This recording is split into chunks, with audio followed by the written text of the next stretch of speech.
Bienvenue sur La Grande Vie, le podcast de Lisa et Mathieu Poula. L'aventure vers une vie plus saine, plus heureuse et plus riche. Pour nous, elle a démarré il y a maintenant 9 ans, vers la fin de l'année 2013. Et depuis qu'on a connu ces concepts et ces principes et ces conseils et ces idées, on va s'atteler à vous présenter ici sous forme de podcast, la vie n'a plus jamais été la même depuis. Et il vous faut à un moment donné une opportunité. Il faut à un moment donné une opportunité qui vienne casser et briser le cycle de la routine, qui fait que on se retrouve à un moment à avoir nos concepts qui sont basiques, nos concepts, nos schémas mentaux, nos schémas émotionnels et toutes ces choses-là qui sont bouleversés ou du moins dont la trajectoire elle est déviée par quelque chose d'extérieur la plupart du temps. Donc pour certains, c'est une aventure ou un problème personnel, on va dire, qui va leur arriver, leur amener à réfléchir à de nouvelles choses, à réfléchir à une nouvelle voie. Pour d'autres, ça va être plutôt un élément extérieur. Pour d'autres, ça va être une opportunité qu'on va leur présenter. Pour d'autres, ça va être une déception. Bref, il nous faut un élément extérieur qui vient nous faire dire ce que je croyais, ce que je pensais, peut-être que je dois le remettre en doute. Et donc le point d'aujourd'hui, il va dans ce sens. Le point d'aujourd'hui, c'est de discuter de ce thème-là, qui va englober pas mal de choses, mais qui va finalement revenir et rejoindre un point précis. Il y a plus de valeur à s'engager dans quoi que ce soit que de s'engager dans la chose parfaite. J'irai même plus loin, il y a plus de valeur à s'engager dans ce que l'on croit que de s'engager dans la chose parfaite. Vous savez, le cimetière, il est fait de plein de personnes qui ont attendu l'opportunité parfaite. Vous rencontrerez plein de personnes qui n'ont pas la vie qu'ils veulent, qui ne passent pas le temps là où ils le veulent, qui ne passent pas le temps avec les gens qu'ils veulent, qui n'ont pas les loisirs qu'ils voudraient, qui n'ont pas le style de vie qu'ils voudraient, et qui vont peut-être vous donner des leçons et vous expliquer qu'ils n'ont jamais eu, on ne leur a jamais présenté la bonne opportunité, le bon moment, le bon timing. J'y crois pas. Ce que je pense profondément, c'est que pour beaucoup de gens, la différence, ça va être qu'ils vont attendre. Attendre justement qu'une opportunité comme celle-là vienne foudroyer un petit peu leur vie. Mais il faut comprendre qu'on ne peut pas juste attendre. Parce que pour saisir une opportunité à la hauteur, au plus l'opportunité est grande, au plus l'opportunité est belle, et pour la saisir, il faut comprendre qu'on doit être prêt. Et pour être prêt, ça veut dire avoir travaillé sur soi, ça veut dire être discipliné peut-être, avoir les yeux ouverts.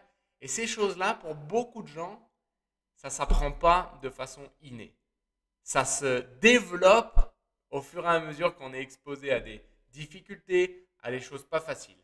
Et donc, c'est un peu le serpent qui se mord la queue. Parce que, comme on attend, on croit qu'on est prêt, on attend la bonne opportunité, mais parce qu'on n'est pas prêt, elle se présente jamais sous la forme la plus évidente et la seule qu'on pourrait voir. Donc, le plan, il est là. Le plan, il est de comprendre que la procrastination, ou tous ces gens qui disent demain ou plus tard, et j'en étais coupable aussi, j'en suis régulièrement coupable, mais demain, vivent de manière linéaire, comme si la vie allait être infinie, qu'il n'allait pas avoir de fin, qu'il n'allait pas avoir de moments où j'aurais peut-être moins d'énergie, qu'il n'allait pas avoir de moments où dans ma vie il allait se passer des choses qui feraient que je ne serais pas aussi réceptif à une opportunité. Il faut comprendre qu'une opportunité, ça se modèle. Je ne sais pas si c'est le bon mot. Mais ça se saisit, ça s'attrape brut. Et c'est nous qui en faisons ce qu'on en veut. Ça veut dire que c'est nous qui décidons de quoi, comment ou qu'est-ce qu'elle va devenir. Et ça, c'est mon point de base. Qui est que pour 90% des opportunités ou des idées, elles sont fondamentalement bonnes et elles sont, ou plutôt, elles sont neutres. Fondamentalement bonnes ou plutôt neutres. Et c'est nous qui décidons de la tendance qu'elles prennent. C'est nous qui décidons si elles vont plutôt s'orienter vers du positif ou vers du négatif. C'est un espèce de diamant brut qu'on, vous savez, comme cette fameuse image de la sculpture qui au départ est un bout de pierre et qui au fur et à mesure devient ce qu'on en veut. Et bien c'est ça. Une opportunité, c'est un bout de pierre. C'est un grand caillou que, à la force de notre travail, de nos actions, de notre engagement, on va modeler comme on le veut. Et ça, c'est le point que peut-être si vous êtes à la recherche d'une opportunité à l'heure actuelle ou si vous avez désespérément envie d'améliorer votre vie, vous devez comprendre. C'est que vous n'allez pas saisir une opportunité au chapitre 15. Vous allez la saisir au chapitre 1 et laisser votre travail et votre intensité et votre engagement décider quelle trajectoire et quelle voie sera suivie. Les opportunités et les idées, elles sont neutres. C'est nous qui décidons de la tendance qu'elles prennent.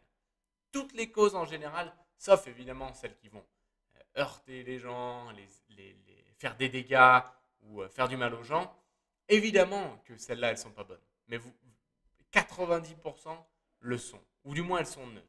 Et c'est nous qui les modelons. C'est nous qui décidons de quelle trajectoire et de quelle tendance elles prennent. C'est comme, je suis dans ma maison là à l'heure actuelle, c'est une maison que quand on a acheté, les murs étaient rouges et roses. Et ben, nous, on a réussi à voir un petit peu plus loin que ce rouge et rose qui ne nous plaisait pas du tout. Et la maison qu'on a aujourd'hui, elle ressemble en rien finalement à celle qu'elle était quand on l'a achetée.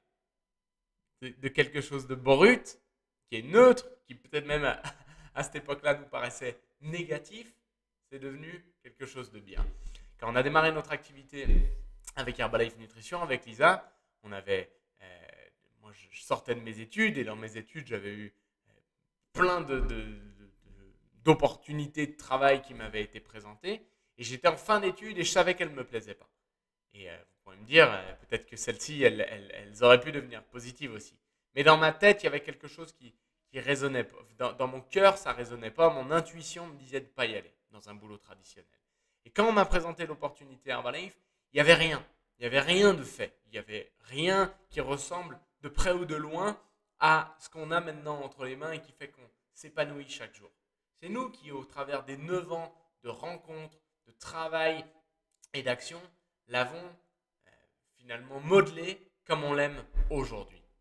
Donc, ce qui ne marche pas, c'est de ne pas s'engager. Par contre, tu peux avoir une opportunité qui a un potentiel immense. Ce qui ne marche pas, c'est de ne pas s'engager.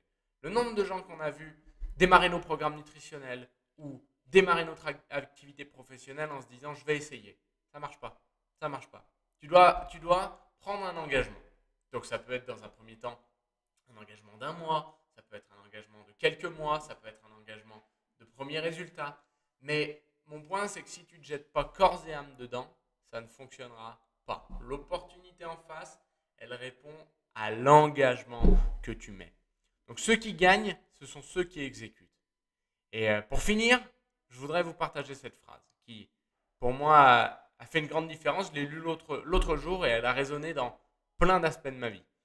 Un plan médiocre répété sur 10 ans battra toujours un plan de qualité effectué et suivi pendant 10 jours. Je vais le redire. Un plan médiocre répété sur 10 ans battra toujours un plan de qualité effectué et suivi pendant 10 jours. Peu importe le plan, le tout, c'est de s'engager et d'y aller sur le long terme. Et on en revient au point de départ, qui est que tu dois t'engager dans quelque chose dans lequel tu crois. La perte de poids, voir toutes les personnes autour de moi qui galéraient au niveau de leur état de forme, moi le premier, et ma famille et mes proches, et qui en même temps, de voir de mes yeux que ce qu'on proposait avec le salariat, ça n'amenait aucunement ce qui m'inspirait et, et comment j'avais envie de construire ma vie, ça a fait que j'ai été ouvert à l'opportunité et que derrière, j'ai décidé de m'engager. Donc, engagez-vous et comprenez que c'est à vous. C'est à vous. C'est entre vos mains. Personne ne va le faire à votre place. Personne ne va le faire en support de vous. Tout le monde va pouvoir vous aider peut-être, mais c'est à vous. Et j'espère que ce premier épisode du podcast a pu vous révéler des idées, a pu vous peut-être faire voir en quoi certaines opportunités pouvaient être, qui vous paraissaient peut-être pas grandioses, peuvent le devenir. Parce que c'est ça la voie vers la grande vie, une vie plus saine, plus heureuse et plus riche. Et c'est ce qu'on va s'atteler de faire avec Lisa sur ces podcasts. Passez une excellente journée.